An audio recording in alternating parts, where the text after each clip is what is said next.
Halo, perkenalkan nama saya Zia Datura Wijaya dengan NIM 878198393 dari UTI Malang.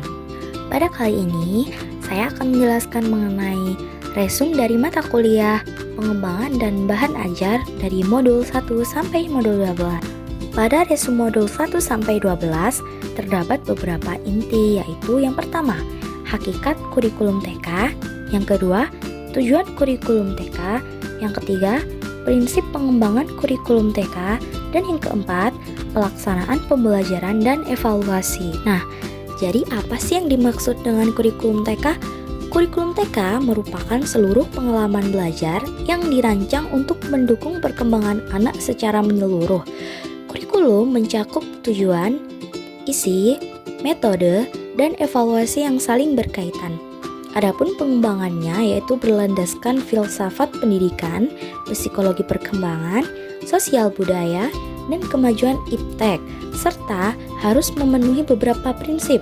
Salah satunya yaitu prinsip relevansi, fleksibilitas, efisiensi, dan efektivitas melalui pendekatan top-down maupun grassroots.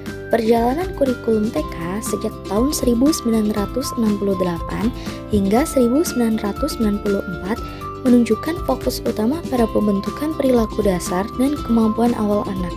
Pembelajaran diarahkan menggunakan pendekatan tematik yang lebih terpadu, bermakna, dan sesuai karakteristik perkembangan anak.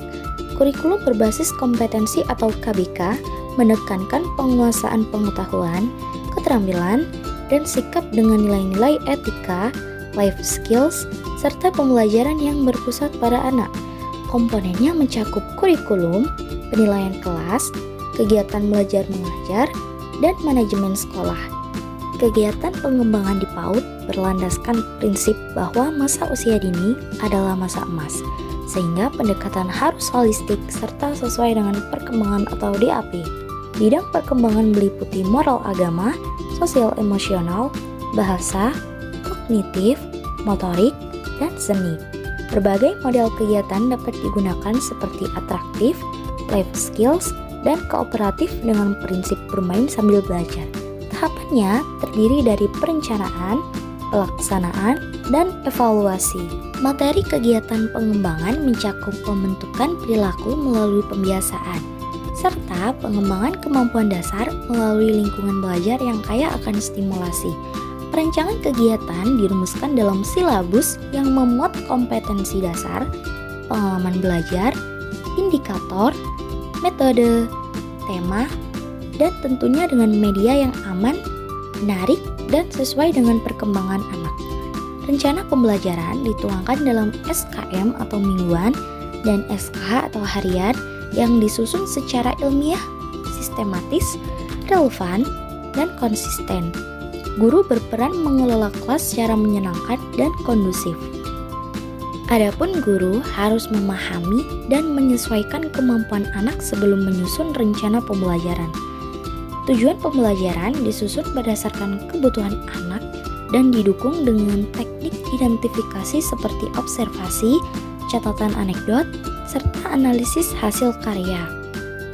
Penilaian perkembangan anak tidak berfokus pada angka atau peringkat. Penilaian dilakukan untuk melihat proses dan kemajuan anak secara menyeluruh, bukan untuk membandingkan antar individu. Adapun materi kegiatan harus relevan dan dekat dengan kehidupan anak.